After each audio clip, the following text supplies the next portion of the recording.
Hey, it's Leo. Welcome to my channel and my June wrap-up. Today I have 5 4-star books, 3 5-star books, an e-art, a children's book, and a buddy read. The other 2 books that I read in June you can see on my June Queer Shoutout Book Recommendations video, which I will link here and at the end. I also ended June with 2 DNFs. And then fell into a little bit of a reading slump. So a lot of the books that were on my TBR fell off my TBR. Maybe we'll pick them up in July. I did start off July binge reading 2 books in a trilogy, and you'll have to wait to hear more about that. How about you? How's your July reading going? Or how about June? Did you have a best and worst? I'd love to hear about it. Today, a new commenter asked a really great question on my Stand With Trans Kids book tag video, and I thought I would share it with all of you to see if we could all come up with some answers for her. This is Bookgirl NY, and she asked, what do you think is the most important thing teachers like me should know about trans youth, especially at the middle school level? We have just introduced a choice novel with LGBTQ+ characters in 7th grade. I know there are a lot of viewers with a wide range of experiences and book recommendations for young adults and for middle grade. So if any of you have any recommendations for Bookgirl New York, please leave it in the comments below. With each video, I lift up a different nonprofit that's doing good in the world, and this brings me a lot of hope. With this video, I'd like to lift up a nonprofit that Jen at Remembered Reads did a shout out for in her version of the Stand With Trans Kids book tag. That is Rainbow Railroad. Rainbow Railroad helps LGBTQIA+ people escape state-sponsored violence. In countries around the world, LGBTQIA+ people face violence and oppression simply because of who they are or who they love. And Rainbow Railroad helps to get them to safety. They have a variety of ways that they do this, including emergency travel support for LGBTQIA folks at risk, life-saving support to individuals in imminent danger, including accommodation, medical care, access to essential medicines, and relocation to another region of the country, direct support of LGBTQI+ partner organizations, emergency responses to crackdowns on LGBTQIA+ people, essential information to LGBTQI+ people at risk, and private sponsorship of refugees. So I'll make a donation and I encourage you to check them out. Like, share, follow, or donate as you are inspired. I'll include their link in the description box below. Thanks. All right, I want to start right off with the DNFs, and maybe they're DNFs or maybe I'll get back to them later. This first one I'm pretty sure is a DNF though, and I'm sure I'm going to disappoint a lot of you, and that was Great Circle by Maggie Shipstead. I got, 20% way through. I returned it to the library before I noted how far I'd gotten in, but not terribly far. It was fine. There are 2 pieces that really threw me off. One is in all of the reviews, I didn't realize that there was repeated child sexual abuse in one of the storylines, and that just set up this dynamic that I really didn't enjoy reading about and didn't appreciate where it took that character. It seems like a lot of the books that are up for book prizes have that in common, and I'm not sure why, but I feel like there's other things that we could read about. Anyway, and then we got past that part, but I just wasn't feeling it. Also, all of the Roe v. Wade stuff was happening, and I just didn't want to read the book anymore, so I returned it to the library. The other one was a similar situation. It was Hunger by Roxane Gay. I was a little bit more prepared for that to be happening. It was a different incident, but for what happened in the book to be described. For that one, with everything going on in the world, I just chose to return it to the library. Other people were waiting, and I figured I could always go pick it up again another time. Did any of you read and or DNF either of those books? I'd love to know. But now let's get on to the 4-star reads. The first 4-star read is an ARC that I got from NetGalley and Jennifer Kingsley Publishers, and that is To Be a Trans Man, Our Stories of Transition, Acceptance, and Joy by Ezra Woodsher, and this will have a publication date of October 2022. This is a short nonfiction book compiled of 8 interviews with different trans men and non-binary trans masculine folks. The concept of the book is an exploration of masculinity through the lens of the unique experiences of the different people that were interviewed. The format of the book is that the interviews are transcribed, and so we're really just feels like we're listening in on a conversation between the editor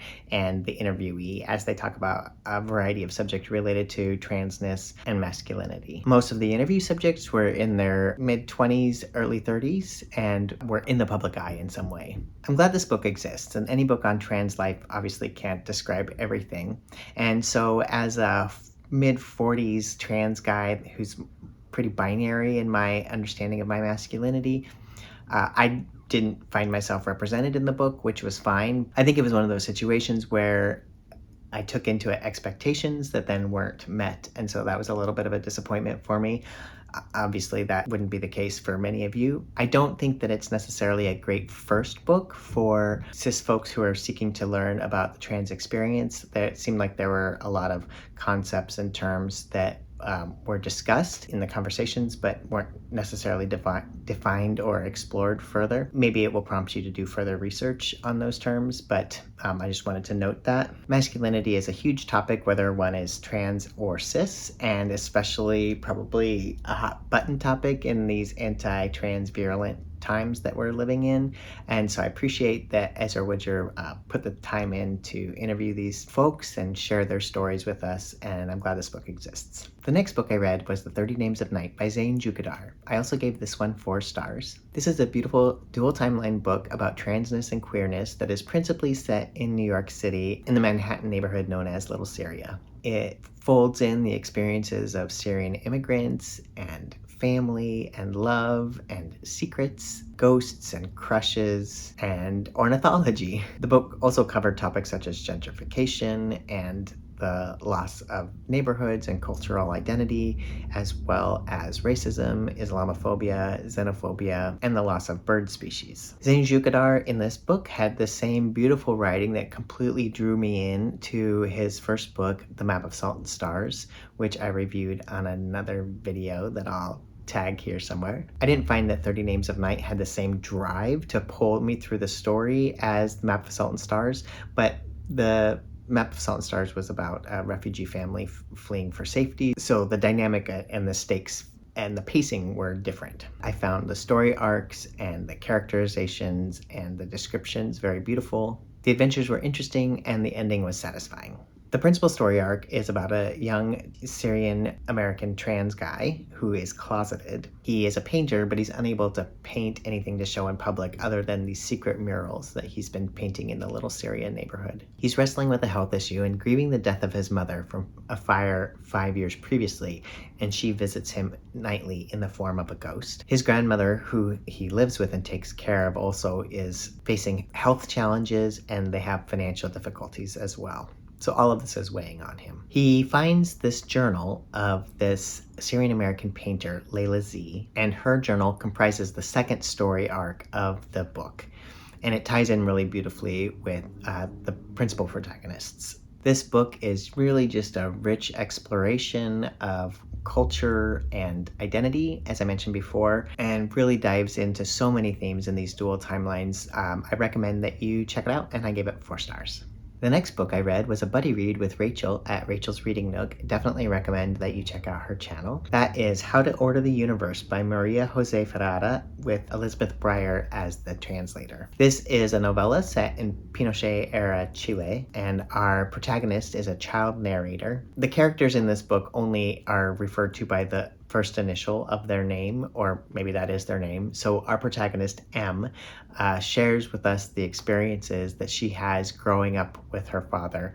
So it could be maybe a coming of age story affected by the looming presence of the dictatorship of Pinochet. Her father definitely is questionable in terms of his parenting. He's pulled her out of school to travel with him as an assistant in his traveling salesman work. He sells tools to the hardware store. She definitely describes her world through the lens of the hardware store and the catalog and the things that she learns about selling and frankly manipulating customers through, crying and so forth. And then there's a thing that happens that I don't want to spoil, which shifts the tone and direction of the story, and it's an exploration of that. I would love to know if you have read this book and what you thought of it. This is a book I definitely enjoyed reading as a buddy read. There was a lot of hints and clues of things that actually weren't ever answered, some of them, but it was fun to have someone to talk with about those and what those may mean. That is also, though, why I gave it a 4 instead of a 5, is there were things that I wanted to know more of. I felt like we got nuggets and hints of things that weren't fully fleshed out or fully explained. And maybe that's the point, is, through the lens of the child, there's just a lot about the adult life that is just never understood. So it's beautiful and poetic, and I definitely recommend it. And I'd love to know if any of you have any other book recommendations from that that time period in Chile's history because this book definitely whet my appetite to learn more. The next book I read, I listened to on audio, and that was The Black Flamingo by Dean Atta, and I gave this one 4 stars as well. This is a novella in verse, the coming-of-age story of a young man who's mixed race, Jamaican and Cyprian Greek, and he is growing up in London. He's a young gay man, and he struggles with coming out and understanding his own identity and discovering himself as a drag artist. I didn't love the first part where he's a little bit younger. I'm not always a fan of younger narrators, especially narrating growing up and dealing with school and bullies and all of those things, though I didn't struggle with that with How to Order the Universe. But I didn't love it here. But then as the character grew up, I enjoyed hearing his story more and more. This book covered really important topics in a short format, including family, drama, and especially identity as mixed race or with family from another country, how to deal with not really fitting in fully in either country or in either family. It talked about class and friendship and drag and coming out. I did listen to it on audio, which I enjoyed. I understand the print version also had illustrations, so you may want to check that out. Again, I gave it 4 stars. I enjoyed the experience, and I think it's an important book that should be out there for young folks to discover and read. My last 4-star book is Upright Women Wanted by Sarah Gailey. This is a novella set in a near-future dystopia where a fascist government is running things in the US and there's a perpetual war going on, so much so that gasoline is reserved just for the military and most folks use horses and wagons to go from town to town. So it's kind of a near-future dystopian western, if you will. This is a story about queer women and non-binary folks who are finding their way in that harsh world. It starts when one woman, Esther, is fleeing from an arranged marriage and escapes in the wagon of some librarians who are passing through. Her plan is to join the librarians who she thinks are loyal to the state and just go from town to town giving out state-approved pamphlets and literature. She then discovers, however, that these librarians are rebels and they're transporting contraband and also very queer. I enjoyed this novella and I would be interested in reading more in this universe, but there were some things that bugged me. It might be considered a couple small spoilers, so if you want to jump ahead to the next chapter, go ahead and do that now. But one of the things that really bothered me is that Esther, our protagonist, starts off the story just having witnessed the hanging death of her best friend, and I interpreted it as there was also like a sapphic relationship between them. That was part of what precipitated her running away. But then as soon as she meets up with these librarians, she starts crushing on and wanting to be with one of the librarians in the group. And I just got really annoyed with her. I know that sexual attraction and romantic attraction and grief and loss can all be wrapped up in one, and I think the author tried to address that, but it made me like the character less, and maybe that's part of it, also a pacing with a novella where you just kind of have to get things in really fast, and so we just had to whiplash from her best friend has been hung, now she wants to get with this librarian. There were also a few plot holes that weren't really explained and some world building elements that were, I think, left out. But again, as a short novella, that's part of the deal, right? You don't have 900 pages to dive into the world building. So again, I enjoyed it and I would love to know what you thought of it, and I gave it 4 stars. Okay, my first 5-star read for June is On Juneteenth by Annette Gordon Reed. I listened to this on audio and then had to go out and buy the printed version. This was really so good and helped me understand more about the Black experience in Texas, as well as the larger context of Texas in the history of the U.S. and of Juneteenth itself. For those unfamiliar, Juneteenth is a celebration in the U.S. and it is now a federal holiday on June 19th. It's a combination of those two words, June and 19th. And this holiday began in Texas. So on June 19th of 1865, Major General Gordon Granger issued General Order Number 3 in Galveston, Texas, which stated that all enslaved people were now free. Now they had already been freed 2.5 years earlier by the Emancipation Proclamation, and since then Abraham Lincoln had been assassinated and the 13th Amendment was working its way towards ratification, but Texas, which had been set up really around safeguarding the ability for people to enslave others, had resisted that and not shared the news. And so this is why General Granger had to come and announce it to the people. So then Juneteenth became a holiday that was celebrated annually from that point. I definitely learned a lot in this book, and I may even reread it every year. It was short but really impactful, and I really appreciated the way that the author framed her own personal experiences as well as some of the historical elements that she shared with us. The author is a professor of history and legal U.S. history at Harvard, and is also a Pulitzer Prize winner, so definitely knows what she's talking about. She was born in 1958, so she was the first to integrate her school, for example. And she, as I mentioned, has brilliant historical insights.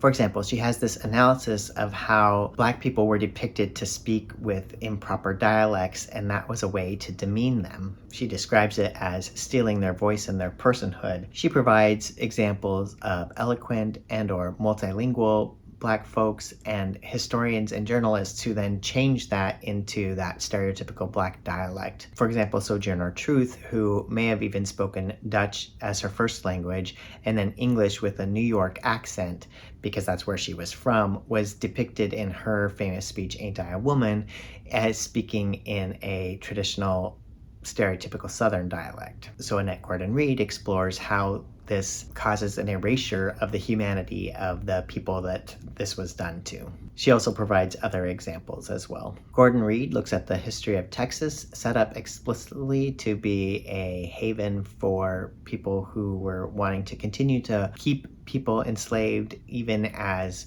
other places were starting to outlaw it, and how that really shaped how Texas developed. She also looks at the Alamo and other elements of history that are become mythic in their folklore, but does so with a really fascinating and discerning historical gaze. I could go on, but instead I'm going to recommend that you read this. I definitely look forward to checking out other works by Annette Gordon Reed. This was very accessible and interesting, as well as profound and important, so I give it 5 stars. My next 5-star read for June is Sitting Pretty, The View from My Ordinary, Resilient, Disabled Body by Rebecca Taussig. This is another must-read. It is a beautifully written memoir. The way that she covers topics such as ableism, accessibility, feminism, love, independence, relationships, and finding one's way in the world is so powerful and beautiful. I really appreciated her clarity and her vulnerability as she shared with us some of her experiences. So for example, she talks about how she's able to get her wheelchair in and out of her car. She does so all the time. She drives regularly, but that strangers will come and hover almost menacingly or help without consent, causing her more discomfort, distress, or delays than she would have if those strangers had just left her alone. She talks about this gross ableism, the way people will yell at her from across a parking lot, "Don't fall," and they'll come sprinting across to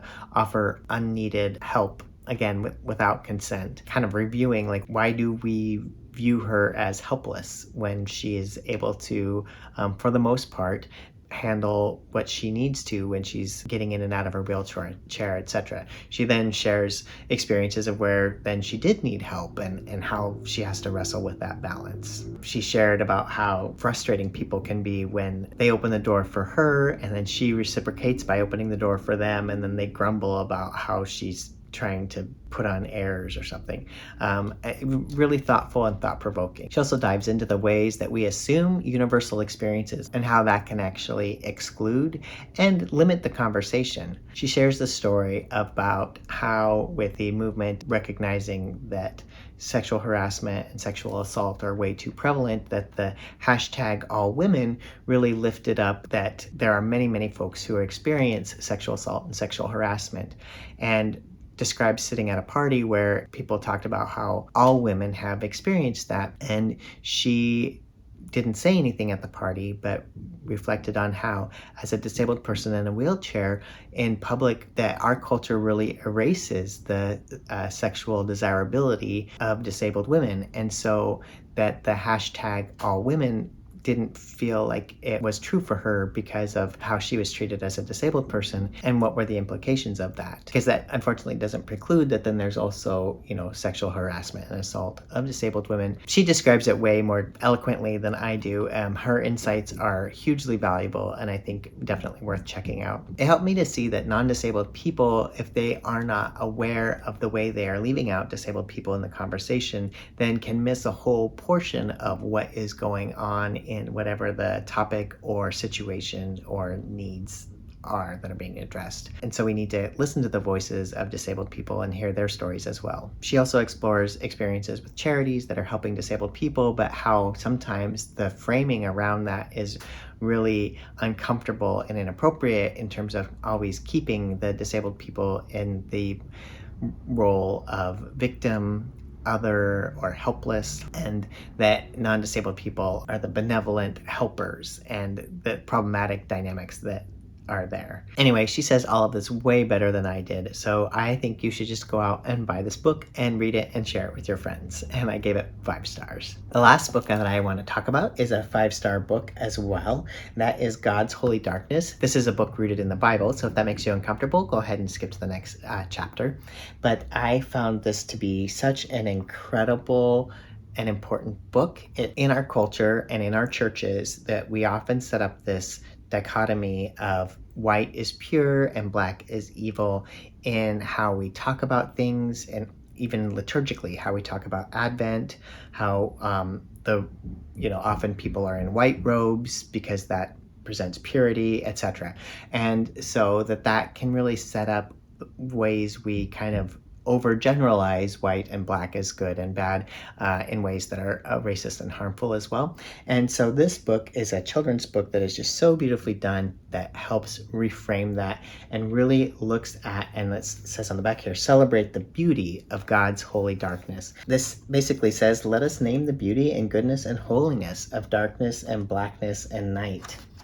And it has beautiful illustrations, and then it talks about different Bible passages and about the beauty of darkness and blackness and night. And it's just incredible and brilliant, and I accidentally ordered 2 copies, and I'm not sad about that at all. And I think this is another one that I recommend that you, if you are interested in this sort of topic, that you buy this. It was just recently released, and in the blurb it talks about how this would be great for liturgical reflection as well as reading with children, and I definitely agree with that. And so I recommend God's Holy Darkness by Sherry Green and Becca Selnick, illustrated by Nikki Faison. So 5 stars.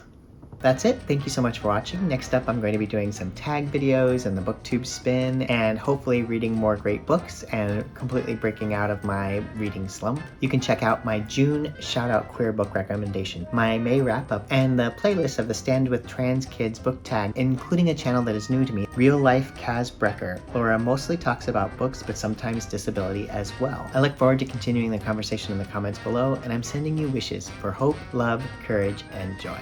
Bye!